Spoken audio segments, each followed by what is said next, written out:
Yes, Baba T ndo naifanya hii katika ubora wa hali ya juu. Nifuate uyajue mengi. Niko na wanangu hapa leo tupige story. Inakuwaje baba? Wa baridi mwanangu. Kama kawa? Sahihi. Bodaboda inalipa mzee? Bodaboda inalipa kutokana na upigaji wako wa kazi mwanangu, mnategemeana na inalipa kivipi? Au sio? Kama vile umeduadua kazini hailipi, unapata shilingi moja, shilingi mbili yenyewe inakaa kwenye key. Haina noma. Bana tuzungumze michezo kidogo.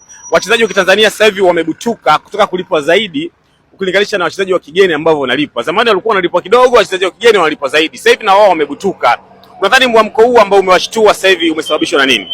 Mwamko huu ambao umewashtua inategemeana, kwanza soka letu kwanza limepanda. Lipo kwenye renki ya nafasi ya 4. Kwa hiyo ndio maana hata wachezaji wetu wa kibongo wenyewe hapa wenyewe waliokuwepo na CV nini lazima wapewe hela kubwa kubwa kutokana na kazi yenyewe wanavyofanya, na tunawaona wanafanya kazi nzito.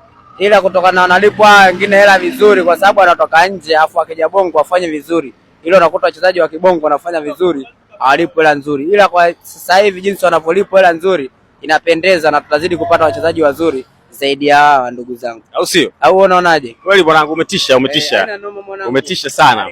Yo, niko mtaani na washikaji na discuss michezo kwa ujumla wake. Mimi naitwa Bilo Baba T, hii ni Top Media mtaa kwa mtaa. Yes, kutaka kurealize ambao mimi nafanya pitia kwa social media platform, Instagram, TikTok, YouTube.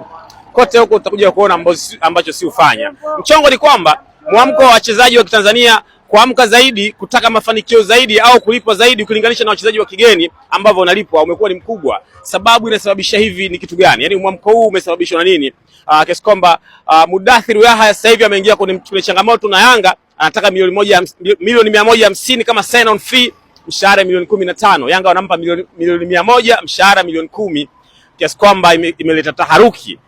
Wabongo wameshtuka. Baba T niko mtaani, nifuate wajue mengi. Lakini yote kwa yote mchongo ni kwamba popote ambao utakutana na mchongo, comment chochote afu tutakwenda sawa. Either ni kwa TikTok, Instagram, Facebook, whatever.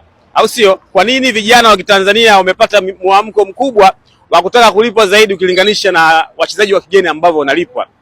Especially mtu kama Azizi Ki anakula hela ndefu, Mudathir anapiga kazi chafu, afu anakuwa hela kawaida tu, inakuaje hii? Kwa hiyo watu wameshtuka, mwisho siku wanataka mafanikio zaidi, au sio? Bana, tuishie hapo. Unatakiwa kutambua kwamba hii inaitwa Top Media mtaa kwa mtaa, niko street nikidiscuss masuala ya kimichezo kwa ujumla wake. Ile eneo nalita budget, ukiangalia nini town pamependeza, au sio? Bana, mimi naitwa Bilo. Kwa wote ambao mna show love kwa Instagram na TikTok, big up kwenu. Big up kwa mwanangu anaitwa Robert aka Baba Flavia, nyuma kamera ametisha sana, picha kali nini. Tumewaka unyama sana.